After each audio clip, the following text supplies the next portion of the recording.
오태민 교수님이 네. 관세 이슈가 네. 장기적으로는 비트코인의 호재가 될 것이다 이렇게 네. 얘기를 하시더라고요. 예. 자국 화폐 가치가 달러 대비 떨어질 때 네. 결국에는 비트코인이 자산을 지킬 수 있는 유력한 대안이기 때문이다 이렇게 얘기하셨거든요. 일단 기본적으로 이제 코인 옹호론자들은 그냥 네. 세상에 있는 모든 걸 다 갖다 붙여가지고 코인이 좋다고 말씀을 하시거든요. 근데 한마디로 이제 그 관세 장벽이 없어졌으면 그것도 긍정적이라고 하셨을 거예요. 네. 그러니까 이제 만약에 트럼프가 가지고 우리 관세 안 합니다 하면은 그러면 이제 교수님이 아마 이것도 코인이 호재다라고 하셨을 거고요. 관세를 한다 그러면 이것도 호재다라고 하시는 건데 네. 기본적으로 이제 코인을 사랑하시는 분들은 그냥 모든 세계 이슈를 다 코인이 좋게 해석을 하세요. 저는 근데 그 리플의 장점이 뭔지 잘 모르겠어요. 지금이 진입 기회일까요? 차익 실현할 때일까요? 풀어가죠. 코인 시장 얘기를 좀 예. 해보도록 하겠습니다.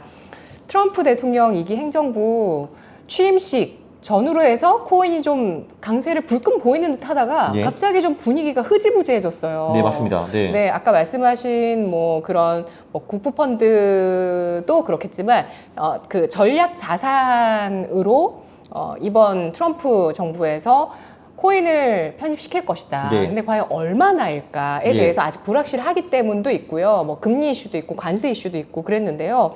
또 세부적으로는 그 트럼프 대통령이 직접 오피셜한 밈코인을 만들었잖아요. 예, 예. 네. 네. 어떻게 보셨어요? 그거요.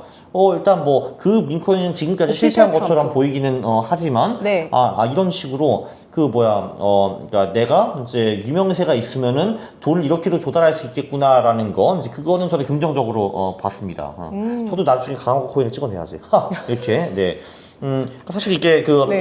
저는 기본적으로 이제 그 국가의 힘을 약화하고 개인의 힘을 강화하는 도구들은 전 무조건 좋다고 보는 사람이거든요. 저 개인적으로. 네. 그러니까 한마디로 이제 이런 식으로 이제 옛날에는 뭐 내가 조달을 하려면 갑자기 무슨 뭐 주식을 상장해야 된다는 둥 이런 거 되게 어려운 거를 해야 되는 건데 네. 한마디로 이제 내가 내 개인으로 자금을 조달할 수 있는 수단이 이런 식으로 생겼구나라는 거는 저는 굉장히 좋게 봤습니다, 사실. 네. 개인의 힘이 강해지면 좋은 이유는 뭘까요?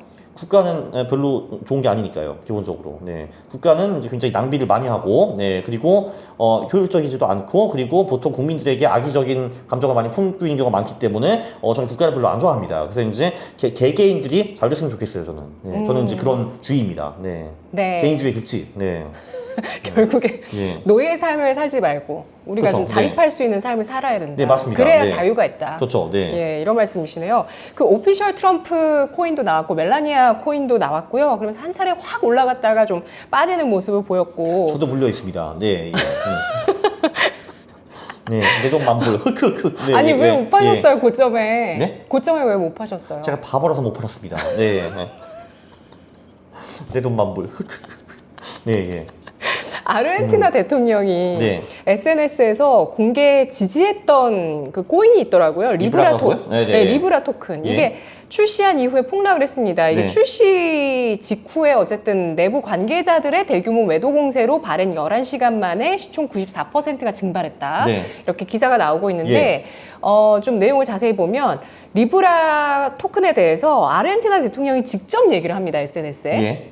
아르헨티나 중소기업과 스타트업 성장 촉진을 위한 민간 프로젝트이며 네. 세계가 아르헨티나에 투자하기를 원한다라고 SNS에 썼어요. 네. 그럼 가격이 급등을 했어. 예. 근데 갑자기 대통령이 이 트윗을 삭제하니까 네. 가격이 급락해버린 거예요. 요거에 대해서는 근데 솔직히 네. 제가 이제 폴로를 크게 이제 많이 안 했고 네. 솔직히 그거 잘은 모르겠습니다. 이제 어떤 이제 배경이 그 뒤에 숨어 있었는지에 오, 대해서는. 네. 근데 예. 이게 증발한 저는 근데- 시가총액이 네, 네. 엄청 커요. 뭐 그러겠죠. 네. 네. 예. 40억 달러. 40억 달러. 네. 5조 7,600억 원 정도. 뭐 코인 시장에서 뭐 엄청 흔한 크지 않네. 일인가요? 그 정도야 뭐. 네. 예. 원래 사기가 판치는 곳이니까. 그래서 네, 네. 이걸 러그풀이라고 해서 러그풀, 네, 맞아요. 네, 네. 좀 사기다. 맞아요. 예, 네, 네. 이런 얘기랑 대통령 탄핵해야 된다. 네, 네. 이런 얘기까지 나오고 있다고 합니다. 근데 그 대통령 지금 되게 잘하고 있는 걸로 알고 있는데요, 근데. 네. 경제가 네, 지금 그쵸. 잘 돼서 그렇죠. 이제 되게 잘 되고 자유주의식으로 있고. 경제를 하고 계시고, 맞아요. 그분도 이제 그분이 온 후에 경제 성장도 엄청 좋아졌고, 이제 네. 물가 상승도 엄청 떨어진 걸로 알고 있는데요. 그러니까 아르헨티나가 왜 바로 가장 전통적인 이제 바나나 공화국이었잖아요, 사실. 그러니까 보통 이제 그 유럽에서 이제 그 남미에 있는 그 잡나라들을 말할 때 바나나 공화국이라는 말을 쓰거든요. 근데 이제 딱 전형적인 바나나 공화국이었는데, 근데 지금 드디어 한 100년 만에 좀 나라가 좀 제대로 돌아가는 것 같은데요. 그래서 네. 이것 때문에 탄핵은 좀 오버 아니냐라는 게 제 생각입니다. 예. 아마 앞으로는 각국 정치인들이 코인에 관심을 더 많이 가지지 않을까 싶은데 네. 뭐 이분이 직접 이 리브라 토큰에 연관이 되어 있지는 않은 것 같아요. 예. 제가 봤을 때는 예. 그냥 뭐 이런 게 있으니까 뭐 아르헨티나 중소기업과 관련됐다고 하니까 예. 좀 공유를 하지 않았을까 예. 싶기는 한데 근데 솔직히 근데 이거는 저는 진짜 잘 모르겠어요. 근데 저도 뭐 잘은 모릅니다만. 그쵸. 그분이 뒤에 이제 결국은 이제 보통 이제 그 정치인들은 되게 깨끗한 척하면서 뒤에서 꿀꺽하는 게 디폴트잖아요. 그래서 이제 그것도 당연히 가능하고 아니면 진짜 상관없어 하면서 본인도 상관이 되게 있어. 예. 아니면 본인도 이제 진짜 그 뭐 아르헨티나 블록체인 기업이 훌륭한 거 한다고 하니까 네. 좀 도와주자 하고 한 마디 썼다가 할 경우도 있는 거고 그거는 제가 진짜 알 수가 없는 것 같아요. 네네. 그럼 정치인들이 아무래도 저 같으면 앞으로는 근데 굳이 그 남의 코인을 홍보해서 하진 않아요. 네. 예, 정치인들이 현명하지 않죠. 네. 밈코인에 예. 대해서 더 관심을 가질 수밖에 없는 환경이 될 것 같거든요. 저는 사실 정치인뿐만이 아니라 네. 이제 요번을 통해 가지고 이제 개개인의 밈코인이 나올 수 있다라는 거를 이제 알 수 있기 때문에 저는 사실 진짜 그런 생각도 한 적이 있어요. 진짜 이제 거래소를 만들어 가지고 이제 이제 우리 모든 사람이 다 우리 코인이 하나 있는 거야. 그것도 재밌을 것 같긴 했어요. 괜찮은 것 같아요. 건비랑 코인 이렇게 해가지고 괜찮은 것 같아요. 네, 그렇죠. 그리고 뭐 필부 다 아무 사람이나 다. 예, 그죠. 아무 사람이나 다 있는 네. 거고, 그 사람이 얘가 갑자기 의대에 들어가서 하면 이게 코인이 올라가는 거예요, 이게. 그런 거죠, 이제. 예. 그리고 걔가 잘렸대. 지금 하는 거죠, 이제. 그래서 나쁘지 않다고 봤거든요, 이게 사실. 네. 오. 그리고 그래서 진짜 이런 생각도 했어요. 진짜 평등하네요. 세상 이상한 나라에 잘- 거래소를 만들어 네. 놓고 그냥 모든 사람의 코인을 다 발행하고 예. 그 대신에 그 코인의 10%그 사람한테 주는 거야. 네. 그것도 방법이죠. 네. 이야. 그러면 걔가 컴플레인을 안 할 좀 덜 할 거냐, 아무래도. 근데. 네. 그러니까 하도 많이 컴플레인하는 사람 20% 주고 이렇게 그렇게 하면 되는 거죠. 네. 그리고 진짜 얘가 갑자기 뭐가 떴어. 이제 셀레브리티가 됐어요. 그럼 이제 막 코인 막 가는 거지, 이게. 나쁘지 않다고 봤습니다. 네. 너무 재밌을 것 전 같은데요. 세계 코인화. 네. 사실 그리고 이제 그것뿐만 아니라 뭐 이런 것도 사실 가능하거든요. 네. 이제 사실 대한민국 같은 경우는 가장 큰 문제가 지금 굉장히 많은 돈이 코인이 아니야. 부동산에 전부 다 잠겨 있잖아요. 네. 근데 사실 우리의 모든 부동산도 이론적으로는 다 코인화 할 수가 있어요. 네. 그러니까 내가 가진 STO. 그쵸, 현대 아파트 네. 하나 있으면은 그거를 이제 만기 코인을 쪼개가지고 네, 그러니까 원래 이제 집주인이 만 개를 갖고 있는 건데 네. 얘가 돈이 필요하다 그러면 일부러 팔 수도 있는 거죠. 그쵸. 네, 그런 것도 하나의 방법이 될 수 있습니다. 네. 그러면은 아무래도 그 부동산 자산이 좀 이제 금융화가 되어가지고 세상에 떠돌 수가 있는 거죠. 그런 건 나쁘지 않아요. 제가 봐도.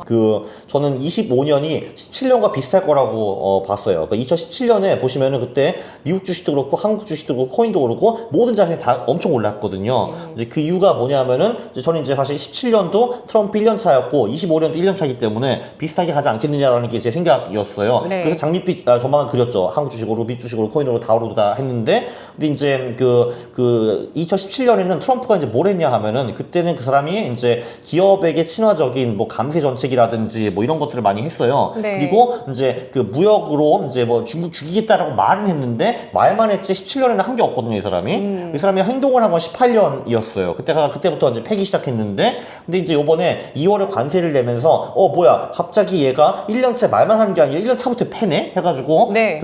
그러면은 2025년이 17년이 아니라 18년과 비슷하게 돌아가면 어쩌냐 이제 이런 이제 우려가 생기는 거죠. 그러니까 2018년은 기억하실지 모르겠는데 한국 주식 떡락했고 코인은 완전히 맛이 가버렸고요. 미국 주식도 겨우겨우 버티다가 이제 9월에 우리 파월 아저씨가 금리를 올리면서 맛이 가버렸어요 그때. 그래서 그때가 18년은 최악이었어요 그때. 예. 재테크 최악의 한 해였다. 이게 헤드라인이었거든요. 그거는 오버고요. 예, 그거는 말도 안 되는 소리고. 진짜요? 그러니까 다 내려갔다. 그게 왜 네. 맨날 이제 추석 때 나오는 게 올해 추석이 IMF 최악이다라고 IMF보다 나쁘다라고 하잖아요. 근데 뭐가 나빠? IMF가 훨씬 나빴지. 어떻게 비교할 게 비교하냐? 18년은 어쨌든 안 좋은 해는 맞았어요. 17년은 대단히 좋은 해였고 18년은 안 좋은 해였거든요. 네. 한마디로 이제 트럼프가 1년 차부터 치기 시작하니까 25년이 17년처럼 장밋빛으로 가는 게 아니라 18년처럼 가는 게 아니냐. 이제 코인에 좋은 이슈도 분명히 굉장히 많거든요. 조금 전에 말씀하신 뭐 전략 자산화 이런 좋은 이슈들도 있는데, 근데 이제 무역 전쟁이 이렇게 심화되면서 세계 경제가 25년에 다운되는 거 아니냐. 그래서 두 개가 맞물려 가지고 이제 얘는 올라야 되고 얘는 내려야 되니까 그냥 중간에서 이렇게 있는 것 같아요. 그러니까 이 둘 중에서 어떤 시나리오가 맞을지 아직 모르니까 시장이. 네. 앞으로 펼쳐지는 트럼프 세계가 어떤 것인지 좀 관망해 보자라는 심리가 퍼지고 있는데요. 네. 이게 사실 이제 이 사람은 사실 굉장히 뚜렷한 사람이에요. 뭘 할지는 다 설명을 했거든요. 네. 근데 그게 이제 어느 정도 시장에 반영돼 있고 안 되는지 그건 저도 아직 잘 모르겠어요. 네.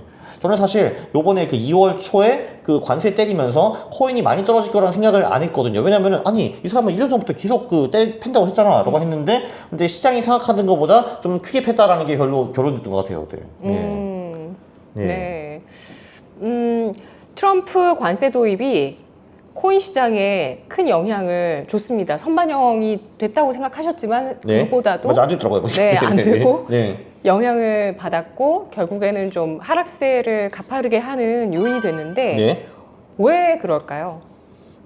이게 그 코인이 무슨 뭐 디지털 금인의 모네 소리를 하고 있기는 한데 뭐 그거는 맞을 수 있긴 한데 그러나 코인의 가격은 결론적으로 나스닥과 비슷하게 움직인다라고 보시면 될 것 같아요. 네. 그게 미래에는 달라질 수도 있어요. 그거는 모르겠는데 어쨌든 대충 한 코로나 언저리부터는 코인과 가장 근접한 자산을 꼽으라 하면 나스닥이거든요. 그래서 그 사람들이 내레티브는 디지털 금이기는 한데 근데 실제로 얘가 움직이는 건 나스닥과 똑같이 이제 움직여요. 그럼 나스닥 같은 경우는 아무래도 뭐 관세 장벽이 펼쳐지고 그러면 아무래도 이제 인플레이션이 올라가고 그럼 금리가 이제 떨어지지 못하고 그리고 경제가 침체가 오고 이렇게 되면 나스닥이 분명히 안 좋은 거잖아요. 네. 코인도 그 나스닥과 거의 비슷하게 움직이니까 떨어졌다고 보시면 될 것 같은데 그 대신에 코인의 변동성은 나스닥보다 더 크죠. 그러니까 나스닥 이만큼 떨어질 때 코인이 이만큼 떨어지는 거죠. 네. 네.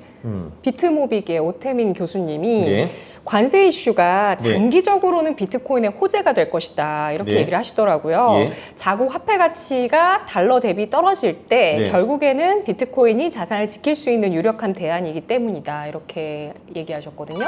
일단 기본적으로 이제 코인 옹호론자들은 그냥 네. 세상에 있는 모든 걸 다 갖다 붙여가지고 코인이 좋다고 말씀을 하시거든요. 근데 한마디로 이제 그 관세 장벽이 없어졌으면 그것도 긍정적이라고 하셨을 거예요. 네. 그러니까 이제 만약에 트럼프가 가지고 우리 관세 안 합니다 하면은 그러면 이제 교수님이 아마 이것도 코인이 호재다라고 하셨을 거고요. 관세를 한다 그러면 이것도 호재다라고 하시는 건데 네. 기본적으로 이제 코인을 사랑하시는 분들은 그냥 모든 세계 이슈를 다 코인이 좋게 해석을 하세요. 근데 저는 기본적으로 아직은 코인이 나스닥과 다르게 간다라는 흐름을 일단 먼저 보여주고 얘기를 하자라고 생각을 합니다. 그러니까 지금은 코인 이퀄 거의 나스닥이기 때문에 네. 저는 그게 맞지 않다고 봅니다. 네. 그 실제로 가격이 떼 떨어진 거 보니까 이제 그 실제로 코인을 하는 사람은 그렇게 생각을 안 하고 있는 거죠. 네. 그들은 그러면 관세가 악재라고 생각하는 거죠. 네. 그러면 코인은 예.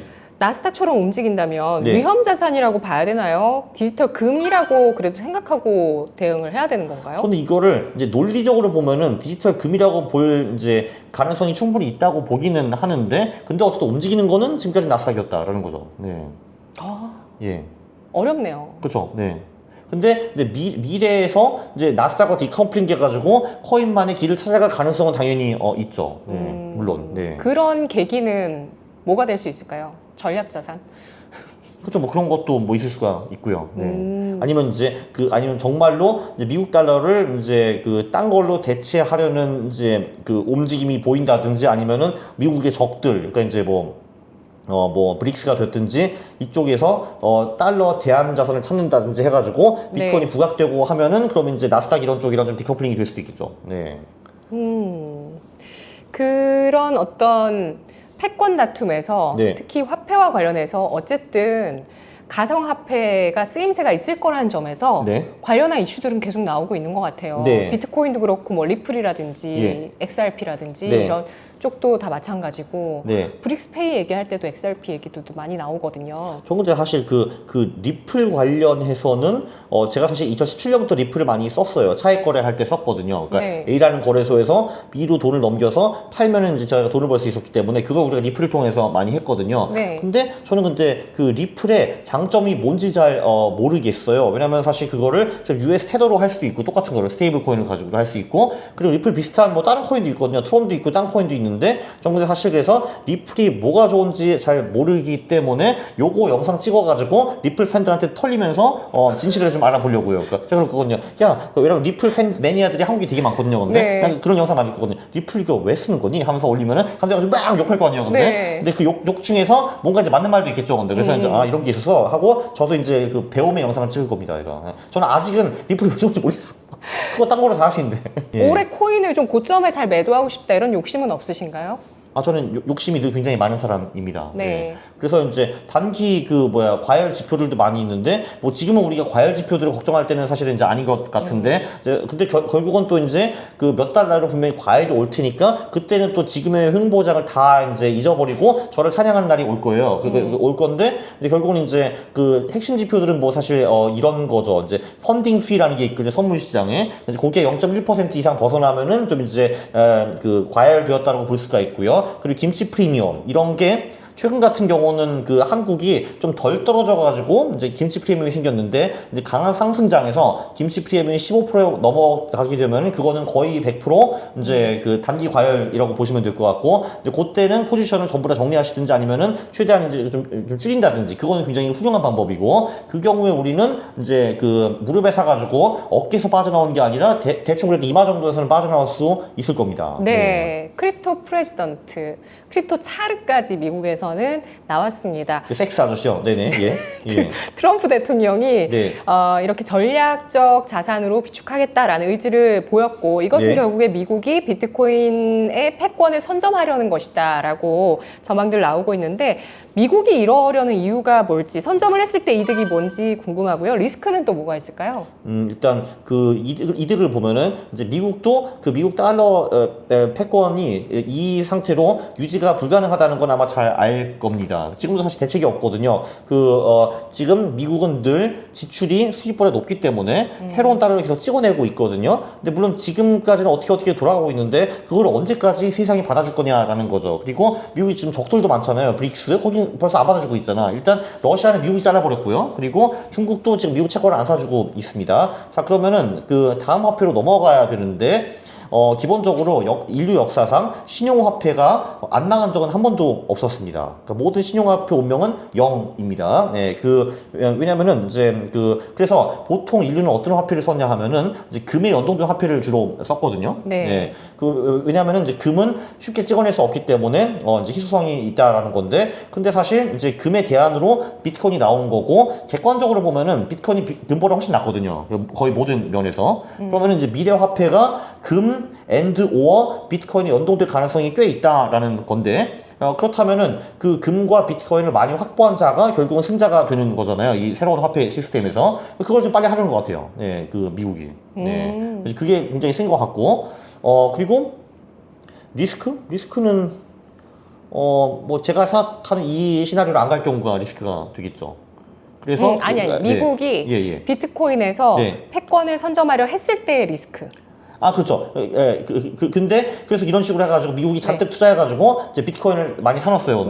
근데 그 세상의 흐름이 제가 생각하는 그 흐름으로 안 갈 수가 있는 거죠. 갑자기 정말 이제 원시 시대로 돌아간다는.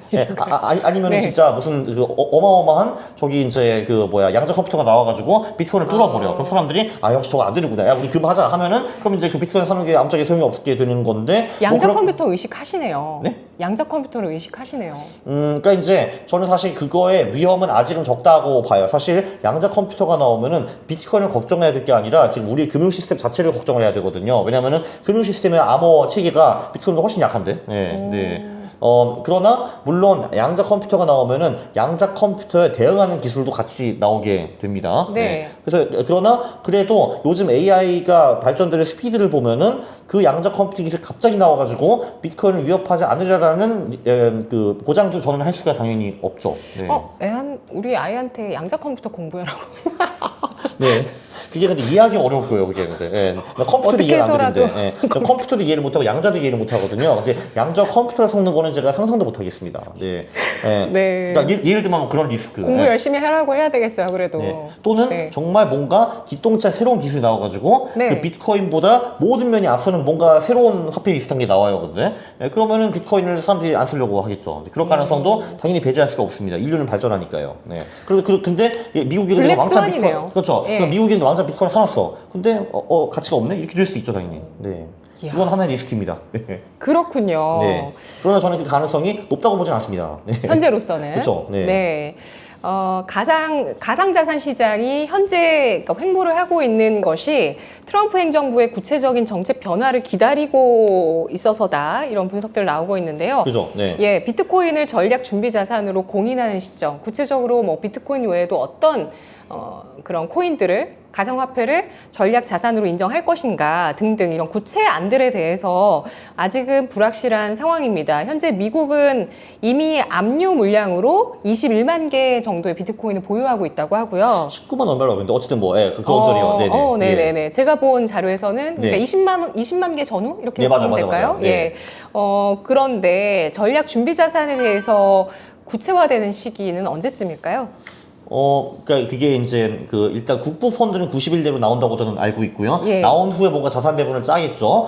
그리고 이제 말씀하신 이제 전략 자산은 지금 연방 정부뿐만이 아니라 최소한 18개 미국 연방 주에서도 똑같은 법안을 냈어요. 그러니까 우리 주도 이제 텍사스도 하자, 플로리다도 하자 이렇게 나오고 있는데 네. 아무래도 이제 이 법적 절차라는 게 좀 어렵고 오래 걸리기 때문에 지금 이제 폴리마켓 같은 사이트에서는 그게 올해 될 가능성을 한 반반 정도로 지금 보고 있더라고요. 네. 근데 일단 지금이 절호의 기회이기는 하죠. 대통령도 코인쟁이고 그리고 공화당 상원 하원이 다 공화당이기 때문에 지금 법안을 통과시키기가 가장 편하겠죠. 네. 내년 중간선거 오기 전까지가. 네. 그래서 일단 할 가능성은 저는 충분히 있다라고 보고요. 그리고 미국 고위 정부 관료들 중에서 코인러들이 지금 너무 많거든요. 이제 대통령도 그렇고 부통령도 코인하고 있고 이 노즈 장관님도 최근에 보니까 이제 스페이스X에서 8,000개 샀더라고요, 비트코인을. 네. 그거 있고 테슬라도 9,000개에서 11,000개 정도로 한 2,000개 정도 올렸고, 네. 그리고 보건부 장관은 뭐 거의 전 재산을 비트코인 투자했다고 하고, 상무부 장관은 이제 쿨하게 본인 회사에서 마이크로스타트 주식을 10억 불을 사셨고, 그래서 이런 케네디 분들 때문에 장관이요? 케네디 장관. 그죠, 로버트 케네디. 예. 오. 그러니까 나는 내 자산의 거의 대부분을 비트코인에 넣었다라고 말씀을 하셨죠. 신민철 작가님인데? 네? 신민철 작가님. 그렇죠. 네. 그분은 근데 보건부 장관이 아니잖아요. 예. 근데 진짜 진심이시네요. 보건 네네, 예. 장관님께서요. 그렇죠. 네. 코인 시장 출렁이고 있는데 지금이 진입 기회일까요? 차익 실현할 때일까요? 풀어가죠. 네, 일단은. 네.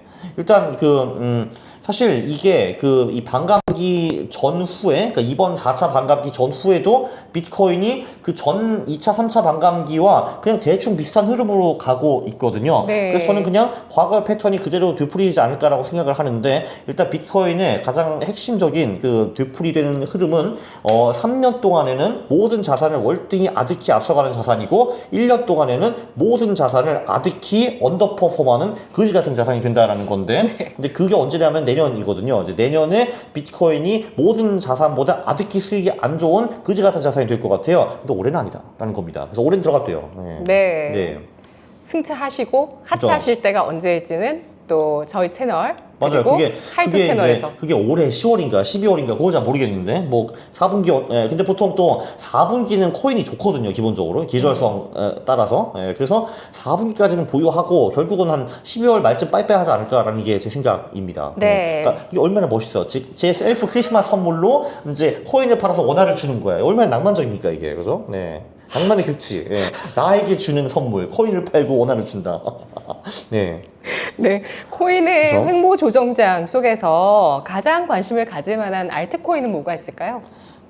그 외 전략 자산 하게 되면은 아무래도 미국 코인 위주로 하려고 할 거거든요. 네. 그래서 사실 그 기대감으로 미국 코인들이 꽤 많이 오르기는 했어요. 그게 뭐 이제 요즘 소라나가 뭐 이슈가 있는 것 같은데 그거 잘 안 살펴봤고 소라나 별로 안 올라가던데. 아니 그게 요즘 네. 뭐가 이슈가 있어서 떨어졌는데 예. 내가 그걸 잘 안 봤어요 지금까지. 소라나가 있고 리플이 있고 네. 그리고 USDC가 있고요. 왜냐면 이제 USDT라는 이제 테더라는 스테이블 코인이 사실은 중국계 쪽이기 때문에 네. 이제 좀 중국계가 어쨌든 이제 미국이랑 저를 안 친한 것 같아요. 그래서 네. USDC라는 스테이블 코인을 밀고 있고 그리고 이제 최근에 리플과 같이 많이 올랐던 뭐 스텔라, 헤데라 이런 애들도 다 이제 미국 코인들이기 때문에 네. 이제 그쪽을 장기적으로 이제 많이 밀어줄 가능성이 높죠. 네.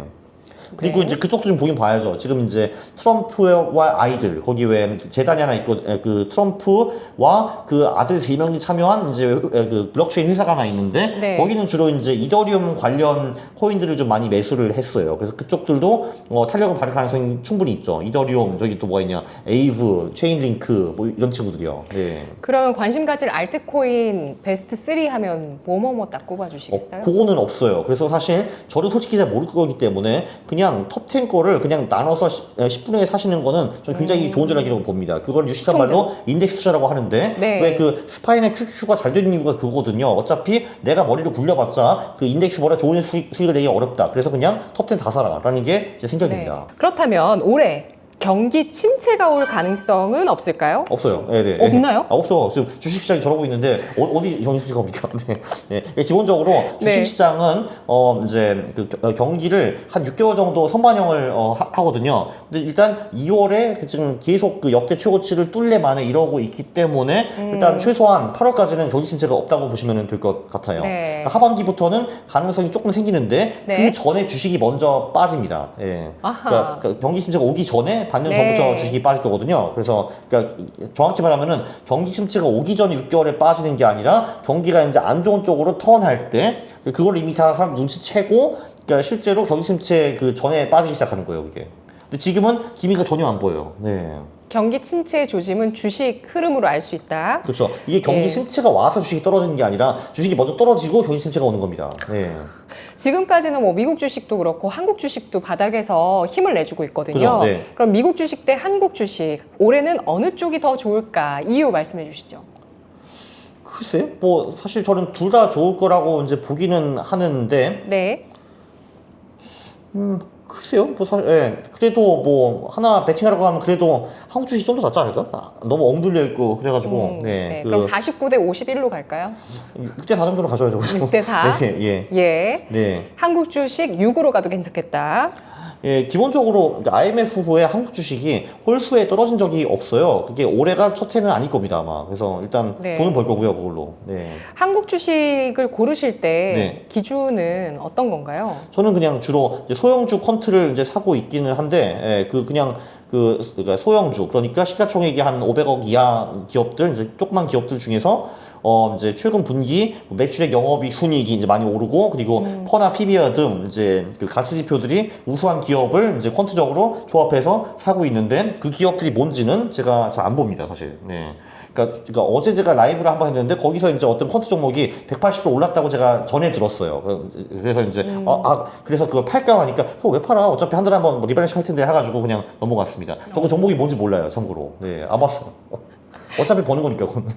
그럼 한 달에 예. 한 번 리밸런싱 하실 때 파신다면은 어떤 기준으로 파시는 건가요? 그러니까 그 한마디로 그 똑같은 종목으로 교체를 하는데 이게 보면 이제 이런 거잖아요. 우리가 이제 그 학교에서 그러니까 시험을 볼 때도 그러니까 그 이제 전교 1등부터 10등이 나올 거 아니에요. 그 다음 시험을 보면 얘네들이 어느 정도 교체가 되잖아요. 그런 식으로 포트폴리오 똑같이 교체를 하는 거예요. 그러니까 제 논리대로 이제 이 논리에 가장 잘 맞는 20개 기업을 제가 사는데 한 달 후에 보면은 그 기업들이 변할 수가 있는 거잖아요. 예를 들면 18위 기업이 24위로 떨어지고 그 대신에 뭐 밑에 있는 기업이 올라오고 그러면 그거를 교체해 버립니다. 네. 수익률 기준으로요? 아니요. 내 기준에 가장 잘 맞는 기업을 한마디로 가장 이제 분기 수익 이번 분기에 매출액, 영업이익, 그 순이익이 높고 퍼가 낮고 PBR가 낮고 그거는 네. 매월 바뀔 수밖에 없잖아요. 그런 종목들은. 그래서 그때마다 교체를 하는 겁니다. 네. 아, 실적과 밸류에이션. 그죠. 왜냐면은 밸류에이션이 매일매일 변하거든요. 퍼나 네. PBR는 매일매일 변하기 때문에. 네. 그렇죠. 금과 비트코인. 네. 예, 금과 비트코인 가운데서 올해 어느 쪽이 더 유리할까요?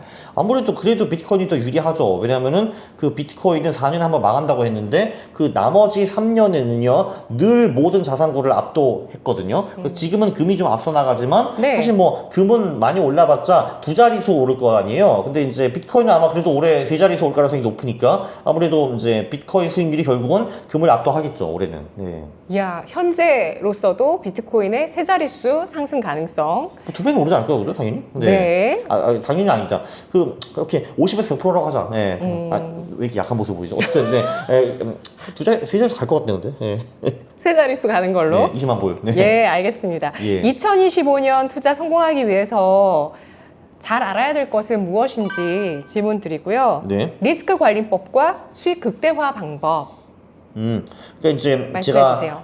제가 최근에 사회 초년생을 위해서 이제 이런 영상을 찍었어요. 너 투자 못하면 그냥 이거 따라해라는 거 했는데 거기서 제가 이제 뭐라고 했냐면은 90%는 전통 자산 배분, 이제 그 중에서 한 50% 주식, 30% 채권, 20% 금을 하고, 그리고 10%는 비트코인을 담아라라고 이제 했습니다. 네. 그럼 이제 90% 자산 배분, 10% 비트코인이라는 포트폴리오가 나오고, 자, 이제 그렇게 일단 자산 배분을 세팅을 해놓은 다음에, 그 다음에 다음 월급을 타면은 한 100만 원이나 200만 원을 가지고 투더문 포트폴리오를 시도해 보는 겁니다. 왜냐면은 90% 자산 배분, 10% 비트코인으로는요, 그거를 여러분이 꾸준히 하시면은 이제 그 노후에 걱정까지는 없을 건데 부자는 못 되거든요. 근데 여러분이 투자에 뛰어난 재질이 있는 사람일 수도 있거든요. 그럼 100만 원, 200만 원 가지고 한번 당신이 원하는 대로 해보시라라고 제가 추천을 드렸습니다. 그거 해보면은 여러분이 엄청난 위대한 투자자일 수도 있는 거잖아요. 네. 근데 이거를 절대로 이 투더문 포트폴리오를 1억으로 시작하면 안 되는 겁니다. 일단 100만 원으로 시작하면요, 여러분이 그 대부분 사람처럼 투자에 재능이 없으면 100만 원 날리면 끝이거든요. 근데 투자에 재능이 있을 수 있잖아. 그럼 100만 원이 조금씩 불어날 때 그때 또 조금씩 그 자금을 투입해가지고 이거를 키우는 게 훨씬 납니다. 투자를 시작할 때는요, 직접 투자를 시작할 때는요, 무조건 작게 시작해야 됩니다. 그게 가장 최고의 리스크 관리입니다. 네. 제가 주로 받는 조롱이 뭐 네. 그 정도 투자하고 뭐 얘기하냐. 네. 금액이 너무 적다. 네. 집을 걸지 뭐 이런. 그러니까 집을 걸면은 문제가 뭐냐면 집이 사라질 수가 있습니다. 네, 그게 문제예요. 네. 합리적인 투자는 이런 겁니다. 투자의 대가로 가는 길에 투자는 이런 겁니다, 여러분. 그렇죠? 이게 이 말을 많이 하거든요. 네. 자산 배분은 내가 돈이 많이 있으면 하고 일단 저는 개별주를 해서 포트폴리오 키우겠습니다라고 하는데 내가 그게 어이가 없는 게, 야, 아니 너는 키울 생각을 하는데 네 실력에서 그 돈이 사라질 생각은 안 하는 거니 하는데 대부분은 사라지거든요, 사실은. 사라져서 그렇게 쓰시는 것 그치? 같아요. 네. 그러니까 예. 네. 그래서 진짜 어이가 없는 거죠. 그러니까 이게 저도 당연히 어이가 자산 없습니다. 배분으로 10% 네. 버는 건데, 근데 이제 당신들은 이제 개별주로 30-40% 벌 수 있다고 생각을 하는데 솔직히 마이너스 30% 안 나면 선방한 거거든요, 이게. 네. 근데 이제 이게 어이가 없죠. 네. 네, 오늘 네. 강원국 작가님과 2025년 마지막으로 돈 쉽게 버는 해 자산 배분법에 대해서 알아봤습니다. 작가님 정말 쿨하시고 정말 그 전략도 진짜 너무 깔끔하고 심플하고 또 인정도 많으세요. 저 회사 잘렸다고 진짜 막 걱정도 되게 많이 해주시고 네. 화내주시고 저 대신에. 네, 이게 세상의 말씨로 가니까. 네. 네. 네. 이렇게 해주셨는데 진짜 좀 말세인 것 같긴 해요. 말세입니다. 네, 그래서 네. 참을 수 없습니다. 네, 그러면 안 되니까요. 안 됩니다. 그래서 네. 앞으로 더 좋은 세상을 만들기 위해서 또 더 좋은 투자를 하기 위해서 계속 이 시간 함께 나가도록 할게요. 작가님 오늘도 감사합니다. 감사합니다.